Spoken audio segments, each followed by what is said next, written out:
కావాలనే మీ కలను నెరవేర్చుకోండి. సంప్రదించండి హెగ్డే ఫెర్టిలిటీ, హైదరాబాద్, తెలంగాణ.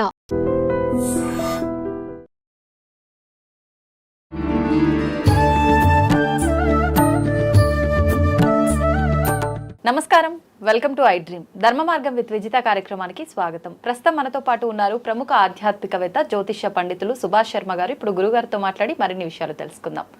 నమస్కారం గురుగారు. శ్రీమాత్రే. గురుగారు, చాలా మంది వాళ్ళు అనుకున్నది దేవుడు నెరవేర్చలేదని చెప్పి, మా కోరికలు అసలు ఎప్పటికీ నెరవేరట్లేదు, పక్క వాళ్ళు చూస్తే బాగున్నారు, మాకెప్పుడు ఇదే ఇబ్బందులు, నేను ఎన్ని పూజలు చేసినా ఏం చేసినా దేవుడు మమ్మల్ని కనికరించట్లేదు అని చెప్పి దేవుణ్ణి తిడుతూ ఉంటారు, దూషిస్తూ ఉంటారు మాటల ద్వారా. అసలు దేవుడు లేడు అని చెప్పి రకరకాలుగా ఏదో ఒక పర్సన్ని తిట్టినట్టుగానే దేవుణ్ణి కూడా తిడుతూ ఉంటారు.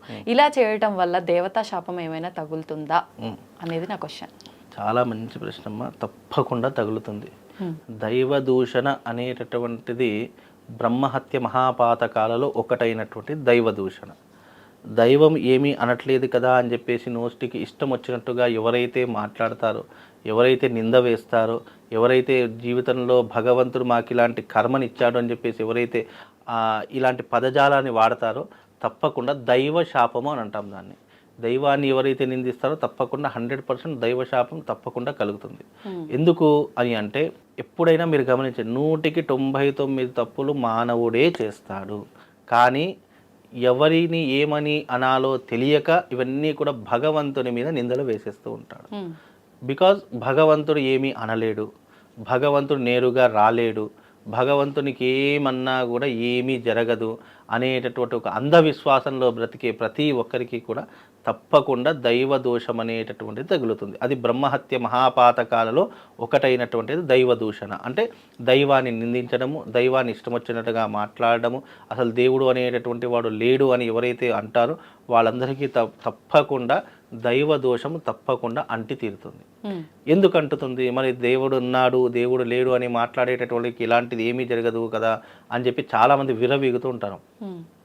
ఎప్పుడైనా మనం ఒక తప్పు చేశామంటే వెంటనే ఫలితం రాదు. భగవంతుడు అనేటటువంటి వాడు క్షమాగుణం కలిగినటువంటి వాడు. చూస్తాడు. ఎప్పుడైతే ఇప్పుడు శిశుపాలుడి యొక్క తప్పులు 100 తప్పుల వరకు శ్రీకృష్ణుడు ఎలాగైతే క్షమించడం మొదలుపెట్టాడో 100 తప్పులు అయ్యేసరికి శిరస్సును ఛేదించాడు. అలాగే భగవంతుడు కూడా ఇప్పుడు ఒక తల్లి ఉందండి, ఒక బిడ్డ తప్పు చేసింది కదా అని చెప్పేసి బిడ్డనే దూరం చేసుకోదు కదా. ఒకసారి చూస్తుంది, 2 సార్లు చూస్తుంది, 10 సార్లు అలాగే చేసింది అనుకోండి, అబ్బాయి ఇవన్నీ నేను పడలేదురా అని చెప్పేసి తీసుకెళ్ళి హాస్టల్లో పడేసేయడం, లేదంటే వేరే వాళ్ళ ఇంట్లో ఉంచేయడం, ఇలాంటివి జరుగుతుంటాయి. అంటే కొన్ని రోజులు ఇలా చేస్తే తల్లి విలువ తెలిసి వస్తుంది అని ఒక నమ్మకంతో. అలాగే భగవంతుడు కూడా ఇలా దైవ దూషణ చేసే ప్రతి ఒక్కరికి కూడా కష్టము అనేటటువంటి ఒక ఊబిలో పడవేస్తాడు. అందుకే కష్టము అనే ఊబిలో పడవేసిన తర్వాత ఎప్పుడైనా మీరు గమనించండి, మనిషికి ఏదైనా కష్టం వస్తేనే భగవంతుడిని చూస్తాడు తప్ప, మనిషికి అన్ని సుఖాలు ఉన్నాయి, అన్ని భోగాలు ఉన్నాయి అనుకోండి, కనీసం దేవుడి గడప కూడా తొక్కడు ఎవరు కూడా. బికాజ్ ఏంటి అంటే మనిషి ఆశావాది. మనకి ఏదైనా దొరుకుతుంది అని అంటేనే మనం అక్కడికి వెళతాము తప్ప మనకి ఏమీ ప్రయోజనం లేదు, అక్కడ ఏమీ అవసరం లేదంటే కనీసం అక్కడ కన్నెత్తి కూడా చూడనటువంటి స్థితిలో మానవుడు. ఇది కలియుగంలో ఏదైనా ప్రాక్టికల్గా చూడాలి తప్ప మనము అన్ని రకాలుగా దేవుడు ఉన్నాడు, దేవుడు ఇచ్చేస్తాడు, అది చేస్తాడంటే 100కి 99% మనిషి కర్మను ఆచరించడం వరకు మాత్రమే మనిషి యొక్క తత్వం. ఫలితం అనేది భగవంతుడు ఎప్పుడు ఇవ్వాలో అదే తత్వంలో ఇస్తాడు. అప్పుడే దైవ దూషణ చేయడం ద్వారా మనిషి జీవితంలో అనేక పాపకర్మలను మూటగట్టుకున్నవాడు అవుతాడు. ఇప్పుడు కర్మ ఎవరినైనా వెంటాడుతుంది అని అంటారు. ఆ కర్మలు ఎలా ఉంటాయి? మనిషి చేసే దైవ దూషణ, మనిషి చేసే తప్పులు, మనిషి ఇతరులకు హాని చేసేటటువంటి విధానాలు, ఇవన్నీ కూడా దైవ దూషణలో భాగంగా వస్తూ ఉంటాయి. అందులో మొట్టమొదటిది ఏంటంటే గోవుని చంపడం బ్రహ్మహత్య మహాపాతకాలలో ఒకటి. బ్రాహ్మణుని నిందించడము, బ్రాహ్మణుని ఎలా పడితే అలా తిట్టడము, ఇది బ్రహ్మహత్య మహాపాతకాలలో రెండవటటువంటిది. మూడవది ఏంటి అంటే దైవ దూషణ చేయడం. అసలు దేవుడు అనేవాడు లేడు, దేవుడు నా జాతకాన్ని ఇలా రాశాడు, దేవుడు నా కర్మను ఇలా ఇచ్చాడు అని ఎవరైతే ఈ రకమైనటువంటి విమర్శలు చేస్తారో తప్పకుండా మీరన్నట్టుగా వాళ్ళకు దైవ శాపము వెంటాడుతూనే ఉంటుంది. ఇప్పుడు చాలామంది జాతకాలు పితృశాపము నమ్ముతూ ఉంటారు, మాతృశాపం నమ్ముతూ ఉంటారు, అలాగే పూర్వజన్మలో చేసిన సర్పశాపము నమ్ముతుంటాము. అలాగే దైవ శాపం కూడా తప్పకుండా మనిషి జీవితంలో ఉండే తీరుతుంది. ఎందుకు అనంటే ఏదో ఒక జన్మలో ఏదో ఒక సమయంలో దైవ దూషణ చేయనటువంటి వ్యక్తి ఎవరు కూడా ఉండడు. ఇప్పుడు కూడా కలియుగంలో మనకి ఏదైనా చిన్న చిన్న ఇబ్బందులు వచ్చాయి, లేదా చిన్న చిన్న నష్టాలు ఏదైనా కలిగాయి, ఉద్యోగం రాలేదు, లేదా మనకు డబ్బు లేదు, లేదా అప్పులో ఊబిలో కొడుకుపోయామనుకోండి, అప్పుడు మనం సాధారణంగా మనం కొన్ని మాటలు వదిలేస్తూ ఉంటాము. అబ్బా దేవుడు ఇలాంటి జాతకాన్ని రాశాడు రా నాయన, దేవుడు నా జీవితంలో ఇలాంటి కర్మను నాకు ఇచ్చాడు రా నాయన, ఇక ఆ దేవుడు అసలు మనసున్న వాడే కాదు బండరాయి దేవుడు అని ఇలా ఎన్నో రకాలుగా మాట్లాడుతూ ఉంటాము. ఇవన్నీ చేస్తూ ఉంటారు. చాలా మట్టుకు ఇలా మానేసినటువంటి వాళ్ళు కూడా చాలా మంది ఉన్నారు. ఎందుకు చేసి చేసి విసిగెళ్ళిపోయారు, చేసి చేసి చేసి అబ్బా ఇక దేవుడు వల్ల ఏం ప్రయోజనం లేదరా నాయన, మన పని మనం చూసుకోవడం చాలా ఉత్తమం అని చెప్పేసి ఎవరి పని వాళ్ళు చూసుకుంటారు తప్ప దేవుణ్ణి నమ్మడమే మానేసినటువంటి సంఘటనలు చాలా ఉన్నాయి. బికాజ్ ఇందులో దేవుడు చేసేది ఏమీ ఉండదండి. నీకు ఒక జన్మనిచ్చాడు, నీకు శక్తినిచ్చాడు, నీకు ఆలోచననిచ్చాడు, నీకు సంపాదించేటటువంటి మార్గాన్ని ఇచ్చాడు, నీకు చదువుకునేటటువంటి తెలివితేటలు ఇచ్చాడు, మంచి చెడు ఏది అని తెలుసుకునేటటువంటి విచక్షణా జ్ఞానం ఇచ్చాడు. ఇన్ని ఇచ్చినటువంటి భగవంతుడు ఇంకా ఏమి ఇవ్వాలని కోరుకుంటారు, ఇంకా ఏం కావాలని కోరుకుంటారు? అంటే మొత్తం నీ చేతిలో విస్తరాకులన్నీ వడ్డించి పెట్టాడు. అది కనీసం మనం చేతి ఉపయోగించుకొని మన నోట్లో కూడా పెట్టుకోకుండా ఇవన్నీ పెట్టాడు, దేవుడే వచ్చి తినిపిస్తా అంటే తినిపిస్తాడా? మనమే తినాలి. అలాగే భగవంతుడు మనకు అన్నీ సమకూర్చి పెట్టాడు. అందులో నువ్వు కష్టపడి దాన్ని ఇంకా పెంచుకునే ప్రయత్నం చేయాలి తప్ప దాంట్లో ఏదో చిన్న లోపం జరిగింది, అయ్యో నాకు సాంబార్ రాలేదండి, నాకు అప్పడాలు రాలేదండి అంటే ఊరుకుంటారా? ఊరుకోరు కదా. అలాగే భగవంతుడు కూడా మనకు అన్నీ ఇచ్చాడండి. మనం పుట్టుకతోనే 3 రుణాలతో పుడతాము. ఒకటి దేవతా రుణం, 2 ఋషి రుణం, 3 మాతృపితృల రుణం. ఈ 3 రుణాలు తీర్చుకోవడానికే భగవంతుడు మనిషి జన్మని ఇస్తాడు. ఎప్పుడైనా గుర్తుపెట్టుకోండి. కాబట్టి దైవ దూషణ చేసే ప్రతి ఒక్కరికి కష్టాలే ఉంటాయి తప్ప ఇబ్బందులే ఉంటాయి తప్ప ఎప్పుడైతే దైవ దూషణ చేయకుండా భగవంతుడు మనకు అన్నీ ఇచ్చాడు, మనమే తెలివితో మన శక్తితో పైకి రావాలని ఎవరైతే ఆలోచిస్తారో తప్పకుండా ఆ వ్యక్తి జీవితంలో ఉన్నత స్థాయిలోకి వస్తాడు. దైవాన్ని మనము ఎప్పుడైనా దైవం అనేటటువంటి ఎందుకు ఉంది, మనకు కష్టం వచ్చినప్పుడు నష్టం వచ్చినప్పుడు భగవంతుడా ఈ కష్టం నుంచి నన్ను బయటపడే అని ప్రార్థించడానికి దైవం ఉన్నది తప్ప నాకు ఈ కష్టం లేకుండానే చేయండి అని చెప్పడానికి ఆస్కారం ఉండదు. ఇప్పుడు ఒకవేళ ఈ దేవతా శాపం గనక ఉంటే అటువంటి వాళ్ళ కుటుంబంలో ఎలాంటి సమస్యలు ఉండే అవకాశం ఉంటుంది? వీళ్ళకి దేవతా శాపం ఉంది అని ఎలా గుర్తించవచ్చు? గుర్తిస్తే ఎలా బయటపడవచ్చు? దేవతా శాపం ఉంది అని గుర్తుపెట్టుకోవడానికి కొన్ని సూచనలు, కొన్ని నిదర్శనాలు చెప్తాను. ఎవరి ఇంటి మీదనైతే ఆ ఇంట్లో ఒక్కరు తప్పు చేసినా ఆ శిక్ష ఇంటిల్లిపాది అనుభవించాల్సి ఉంటుంది. ఎవరి మీదనైనా దైవ దూషణ దైవశాపం ఉంది అని తెలుసుకోవడానికి ముఖ్యంగా వాళ్ళ ఇంట్లో ఎప్పుడూ కూడా ఏడుపులు, పెడబొబ్బులు, గొడవలు ఇవే జరుగుతూ ఉంటాయి. ఇంట్లో మనశ్శాంతి అనేటటువంటిది ఉండదు. రెండవది ధనం అనేటటువంటిది నిలవ ఉండదు. లక్ష్మీదేవి వాళ్ళ ఇంట్లో ఎప్పటికీ కూడా కొలువు ఉండదు. ఎక్కడైతే దైవదోషం జరుగుతుందో లక్ష్మీదేవి అక్కడ ఉండదట. నువ్వు ఎన్ని పూజలు చేసినా, ఎన్ని యజ్ఞయాగాదులు చేసినా, ఎన్ని రకాలైనటువంటి దేవాలయాలకు తిరిగినా నీకు నిష్కృతి అనేటటువంటి దొరకదు. మూడవది భార్యాభర్తల మధ్య చీటికి మాటికి వైరం ఏర్పడుతూ ఉంటుంది. ఒక్కొక్కరు 2 పెళ్ళిళ్ళు చేసుకున్నా, 3 పెళ్ళిళ్ళు చేసుకున్నా భార్యాభర్తల మధ్య సఖ్యత అనేటటువంటిది ఏర్పడదు. ఇక 4వది ఏంటి అంటే దారిద్ర్యం అనుభవించడం. జీవితంలో డబ్బు సంపాదిస్తారు, అన్నీ చేస్తారు, అన్నీ ఉంటాయి, కానీ అనుభవించేటటువంటి యోగం కొంతమందికి ఉండదు. ఇప్పుడు కొంతమందికి చూస్తే ఈ పొలమంతా నాదేరా నాయన, ఈ హాస్పిటల్ అంతా నాదే, ఈ ఇల్లు ఇంత పెద్ద ఇల్లు ఉంది, కానీ అనుభవించేటటువంటి యోగం ఉండకపోవడం దారిద్ర్యము. ఇది దైవశాపం వల్ల. అంటే కంటికి కనిపిస్తాయి కానీ అనుభవించేటటువంటి యోగం ఉండకపోవడం. ఇక ఎప్పుడూ కూడా ఆరోగ్యం సహకరించకపోవడం. ఏదో ఒక రోగ బాధతో, ఏదో ఒక స్కిన్ ఎలర్జీతో, ఏదో ఒక ఇబ్బంది విషజ్వరంతో, ఏదో ఒక దానితో నువ్వు నిరంతరము సతమతమైపోవడం. అంటే నీ జీవితంలో శాశ్వతమైనటువంటి రోగ సంబంధితమైనటువంటి అంశాలు నీ శరీరంలో ఉండడం. ఇవన్నీ కూడా దైవ దూషణలో భాగంగా ఉంటాయి.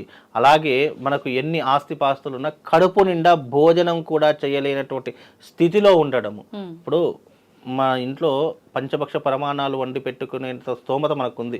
ఇంట్లో 100 మంది పనోళ్ళు ఉన్నారు, కానీ శరీరంలో అన్ని రోగాలు, బీపీలు, షుగర్లు, థైరాయిడ్లు అన్నీ వచ్చాయనుకోండి. షుగర్ వస్తే తీపి తినలేము, బీపీ వస్తే ఉప్పు కారం తినలేము. ఇట్లా అంటే కంటి ముందర అన్నీ కనిపించినా కూడా తినలేనటువంటి పరిస్థితులు ఉంటాయి. ఇన్ని ఉంటాయి దైవ దూషణ వల్ల. కాబట్టి దైవ శాపం అనేటట్టు ఊరికే రాదు మనిషికి. మరి దాని నుంచి విముక్తి ఈ కొన్నిటికి విముక్తి ఉంటుంది, కాకపోతే ఆచరించేటటువంటి పద్ధతులు వేరే వేరే రకంగా ఉంటాయి. దైవ దూషణం అనేటటువంటిది చాలా మట్టుకు కాశీలోకి వెళ్తే దైవ దోషం అనేటటువంటి తప్పుతుంది. ఎందుకంటే బ్రహ్మహత్య మహాపాతకాల్లో కాశీకి వెళ్తే చాలు ఎన్ని రకాలైనటువంటి దోషాలున్నా కూడా తొలగిపోతాయి. కాశీకి వెళ్ళి గంగలో మునిగితే అక్కడ ఎనలేనటువంటి పుణ్య ఫలితాలు కలుగుతాయని కూడా మనకు శాస్త్రవచనంలో చెప్పింది. అట్లా కొన్ని పుణ్యక్షేత్రాలు దర్శించాలి.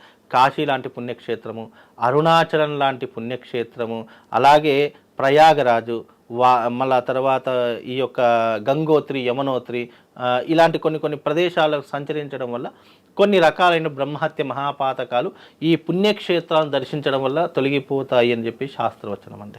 గురుగారు, భగవంతుడికి మనం మనస్ఫూర్తిగా భక్తితో ఏదైనా నివేదన చేయవచ్చు అని చెప్పి అంటూ ఉంటారు నైవేద్యంగా. అంటే ఈ రకంగా చూస్తే భగవంతుడికి మాంసాహారం కూడా నివేదన చెయ్యొచ్చా అని అడిగే వాళ్ళు కూడా ఉంటారు. ఏం చెప్తారండి దానికి మీరు? ఇక్కడ మాంసము అన్నదానికి అర్థం ఏంటి అంటే గనక ప్రపంచంలో జీవరాశుల యొక్క జనన మరణాలు నిర్ణయించేటటువంటి వాడు శివుడు. మనము ఎవరికైనా సరే మనకు జ్యోతిష్యంలో కానీ సనాతన ధర్మంలో కానీ వేదంలో కానీ 2 రకాలైనటువంటి పద్ధతులు ఉన్నాయి. మీరు అన్నట్టుగా మాంస నైవేద్యాలు పెట్టేటటువంటి పద్ధతులు కొన్ని ఉన్నాయి, సాత్వికమైనటువంటి నైవేద్యాలు పెట్టేటటువంటి పద్ధతులు ఉన్నాయి. ఇక్కడ మాంసము పెట్టాలి, మాంసం పెట్టకూడదు అనేటటువంటి నియమం ఎక్కడా లేదు. అంటే వారి యొక్క కుల వృత్తులను బట్టి, ఆచారాన్ని బట్టి ఇవన్నీ కూడా కాలాంతరంలో వచ్చినటువంటి విధానాలు. మనము గతంలో చూసుకున్నా కానీ మనకు త్రేతాయుగంలో చూసుకున్నా, ద్వాపర యుగంలో చూసుకున్నా, ఏ యుగంలో చూసుకున్నా కూడా కొన్ని దేవతలకు తప్పకుండా మాంసపు నైవేద్యాలు పెట్టాలని శాస్త్రంలో చెప్పినటువంటి అంశాలు చాలా రకాలుగా ఉన్నాయి. అందులో ఉగ్రదేవతలు ఉంటారు, శాంతమూర్తులు ఉంటారు. ఉగ్రదేవతలు ఎప్పుడూ కూడా మాంసాన్ని, అలాగే మద్యాన్ని, అలాగే రక్తాన్ని, ఇవన్నిటినీ కోరుకునేటటువంటి దేవతలు కొంతమంది ఉంటే, కొంతమంది దేవతలకు సాత్వికమైనటువంటి నైవేద్యం. అది ఎందుకు ఈ రకమైనటువంటి ఆచారం వచ్చింది అని అంటే కనుక పూర్వకాలం యుద్ధ ప్రాతిపథ్యం వెళ్ళేటటువంటి సమయాల్లో దేవతలకు తప్పకుండా ఈ మాంసపు బలులను ఇచ్చే యుద్ధ ప్రాతిపథ్యానికి వెళ్ళేటటువంటి అంశాలు ఎక్కువగా ఉండేవి. ఎందుకంటే వాళ్ళని శాంతపరిస్తే యుద్ధంలో విజయం సాధించవచ్చు అని చెప్పేసి కూడా కొన్ని తరహాలలో యుద్ధ ప్రాతిపథ్యంలో ఇలాంటి విధానాలు చెప్పడం జరిగింది. అందులోనూ మానవుని మరణం సంభవించకూడదు అని చెప్పేసి కూడా ఆ మానవుని మరణానికి ప్రత్యామ్నాయంగా కొన్ని జంతువులను బలిచ్చేటటువంటి సాంప్రదాయాలు కూడా మనకు జాతకంలో ఉన్నటువంటి అంశాలు దాన్ని బట్టి చెప్పుతుంటుంది. అలాగే కొన్ని పూర్వకాల పద్ధతిలో కూడా కొన్ని ఉండేటటువంటి, ఇప్పుడు ఎగ్జాంపుల్గా ఒక వ్యక్తికి అపమృత్యు దోషం కలిగిందండి. అపమృత్యు దోషంలో ఈ వ్యక్తి ఈ సమయంలో మరణిస్తాడు అనుకున్నటువంటి సందర్భాల్లో పూర్వకాలంలో ఏం చేసేవారంటే ఈ వ్యక్తి మరణించకూడదు అని చెప్పేసి అతనికి ప్రత్యామ్నాయంగా వేరే ఒక జంతువును, లేదంటే ఇంకా వేరే ఇతర పక్షులను, లేదు అంటే ఇంకా ఇతర జీవ జంతువులను తీసుకొని వచ్చి ఇతనికి ప్రత్యామ్నాయంగా దానిని బలిచ్చేసి శాంతపరిచేటటువంటి విధానాలు కూడా మనకు పూర్వకాలంలో ఉండేటువంటి పద్ధతులు ఉన్నాయి. ఇవన్నీ కూడా పూర్వ పద్ధతులు. నిజంగా వీళ్ళ ఆయుష్ నిలబడుతుందా? 100% నిలబడుతుంది. కానీ ఎవరికి ఎంతవరకు రాసి పెట్టిందో అంతవరకు అంటారు కదా గురుగారు? అంటారు. కాకపోతే ఆయుష్ను పెంచుకునేటటువంటి విధానాలు కూడా శాస్త్రంలో మనకు అందించారు కదా. ఇప్పుడు ఎగ్జాంపుల్గా మనకు ప్రతి ఒక్కరి జీవితంలో యమగండ కాలాలు అనేటువంటి కొన్ని ఉంటాయి. ఆ యమగండ కాలాలు వచ్చినప్పుడు మనం ఏంటంటే చావు చివరి అంచుల దాకా వెళ్ళి మళ్ళీ రిటర్న్ వచ్చేస్తాం. అంటే చావు, అబ్బా నేను ఇంత దగ్గరగా చావును చూసాను దేవుడా అని కొన్నిసార్లు మనమే ఫీల్ అవుతూ ఉంటాము. అంటే ఇవన్నీ ఏంటంటే యమగండ కాలాలు. అంటే మన జీవితంలో ఆయుష్ని పెంచుకునేటటువంటి యోగాలు కొన్ని సాధనాల ద్వారా మనం ఇంకా ఇప్పటికీ కూడా చేసుకునేటటువంటి అంశాలు ఉన్నాయి. ఇప్పుడు ఎగ్జాంపుల్ కోమాలో ఉన్నటువంటి వ్యక్తి ఇక అయిపోయిందిరా దేవుడా అనుకున్నటువంటి వ్యక్తులకు, లాస్ట్ స్టేజ్ అనుకున్నటువంటి వ్యక్తులు కూడా కొన్ని సందర్భాలలో బ్రతికి బయట గట్టినటువంటి వారు చాలా మంది ఉన్నారు. అలాంటి వారు నాకు తెలిసినటువంటి వారు కూడా 2-3 ఉన్నారు.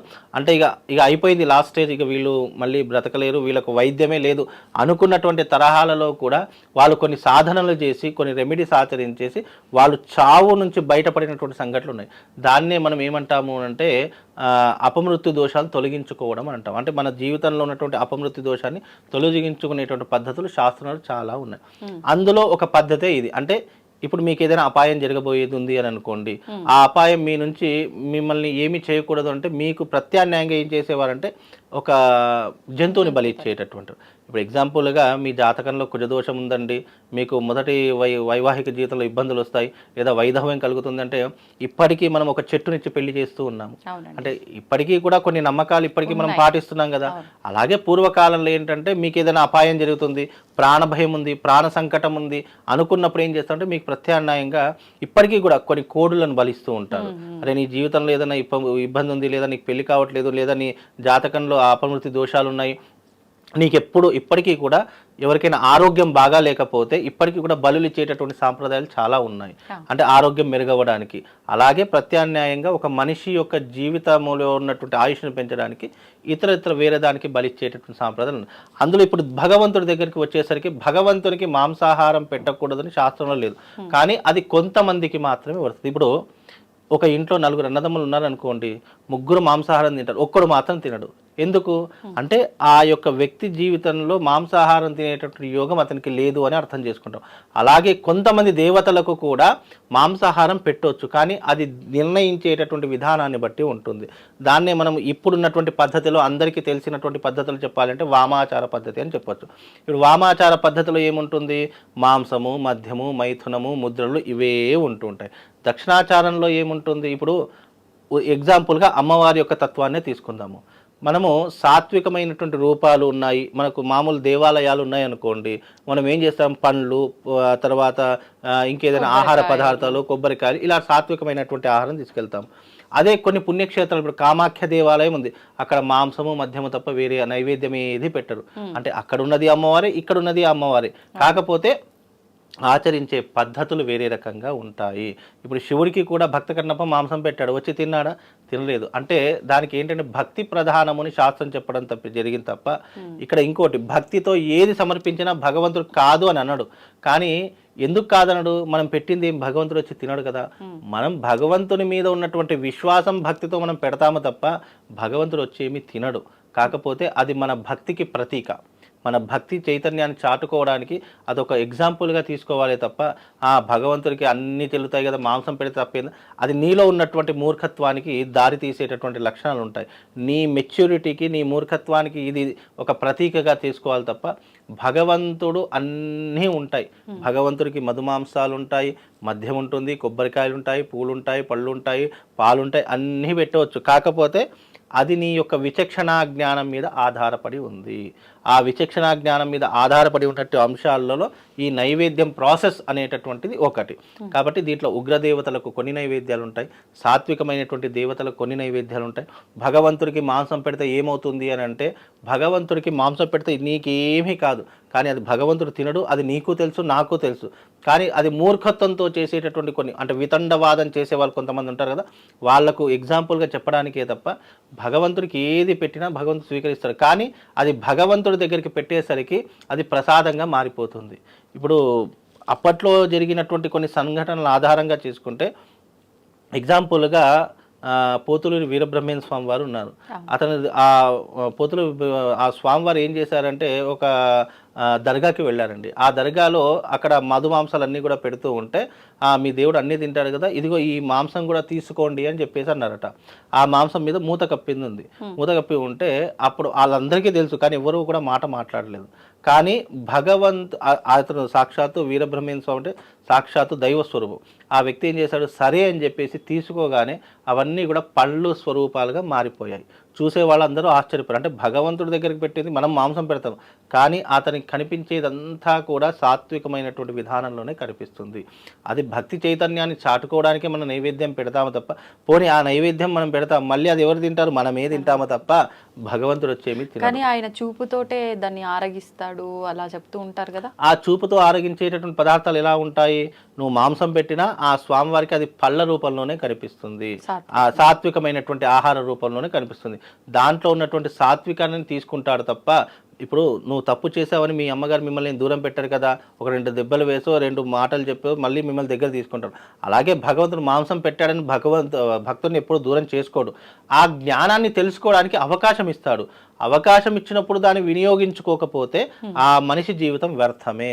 ఆ మనిషి మళ్ళీ జన్మలెత్తాలి, మళ్ళీ పుణ్యాన్ని సంపాదించుకోవాలి, మళ్ళీ దైవారాధించుకో, ఇలా మన జీవితం అంతా కూడా రిసైక్లింగ్గా తిరుగుతూనే ఉంటుంది. ఎప్పుడైతే మనిషి జ్ఞానంతో మెలుగుతూ ఉంటాడో, భగవంతుడి యొక్క తత్వాన్ని అర్థం చేసుకుంటాడో, అప్పుడు ఆ మనిషికి మోక్ష మార్గం అనేటటువంటిది కనిపిస్తూ ఉంటుంది. అలా మోక్ష మార్గాన్ని వెతుక్కున్నటువంటి వాళ్ళు చాలా మంది ఉన్నారు. ఇంకా ఈ కలియుగం ఇంకా కొన్ని వేల సంవత్సరాలు ఉంటుంది. ఈ వేల సంవత్సరాల్లో అనేక రకాలైనటువంటి కొన్ని ఘోరాలు చూస్తాము, అనేక రకాలైన పద్ధతులలో మార్పులు చూస్తూ ఉంటాము. ఇప్పుడు మీకు వచ్చినటువంటి ప్రశ్న చాలామందికి వస్తున్నచ్చు, మీ దేవుడు అన్నీ తింటాడు కదా, మాంసం ఎందుకు తిన్నాడు? మాంసం తింటాడు, అన్నీ తింటాడు, కానీ ఆ భగవంతునికి పెట్టేటటువంటి శక్తి నీ దగ్గర ఉందా లేదా ఫస్ట్ నువ్వు చూసుకోవాలి. ఆ శక్తి నీ దగ్గర ఉంది అనుకున్నప్పుడు అప్పుడు మాంసం కాదు కదా, నువ్వు ఏ ప్రసాదాన్నైనా కూడా భగవతత్వంగా చూస్తావు. అప్పుడు నీలో ఒక జ్ఞానం అనేటటువంటిది వస్తుంది చూసారా, అప్పుడు ఆ వ్యక్తికి అర్థమవుతుంది ఆ భగవంతునికి మాంసం అనేటటువంటిది పెట్టకూడదు. మాంసము అనేటటువంటిది రాక్షస తత్వంతో కూడుకొని ఉన్నటువంటిది. మాంసం ఎవరు తింటారంటే క్రూరత్వం ఉన్నటువంటి వాళ్ళు, లేదా రాక్షస జాతిలో జన్మించినటువంటి వాళ్ళకు రుచికరమైనటువంటి ఆహారం సహించదు. ఇప్పటికీ మీరు గమనించినట్టయితే పూర్వకాలంలో రాక్షసులందరూ కూడా మధుమాంసాలనే తినేవాళ్ళు. వాళ్ళు సాత్వికమైనటువంటి ఆహారం తినేవాళ్ళు కాదు. ఎందుకు? అది తిని వాళ్ళ యొక్క ఆలోచనలు, వాళ్ళ బుద్ధి, వాళ్ళ యొక్క మైండ్ సెట్ అంతా కూడా రాక్షసతత్వంగా ఉండేటటువంటిది, అంటే క్రూరంగా ఉండేటటువంటిది. అందుకనే ఇప్పటికీ కూడా ఎవరైతే నిరంతరం మాంసకృతులను తింటారో వాళ్ళ యొక్క తత్వాన్ని ఎప్పుడైనా, అంటే వాళ్ళ యొక్క తత్వం ఎప్పుడైనా మీరు గమనించండి, రాక్షసతత్వంగా ఉంటుంది, క్రూరత్వం ఎక్కువగా ఉంటుంది, ఆవేశం ఎక్కువగా ఉంటుంది, కోపం ఎక్కువగా ఉంటుంది, చేసే విధానాలు అన్నిట్లో కూడా కొన్ని అనేక రకాల ఇబ్బందులు ఉంటూ ఉంటాయి. అందుకే మాంసపు కృతులు ఎవరైతే ఎక్కువగా తింటారో వాళ్ళ యొక్క శరీరంలో మజ్జు పెరిగిపోతుంది.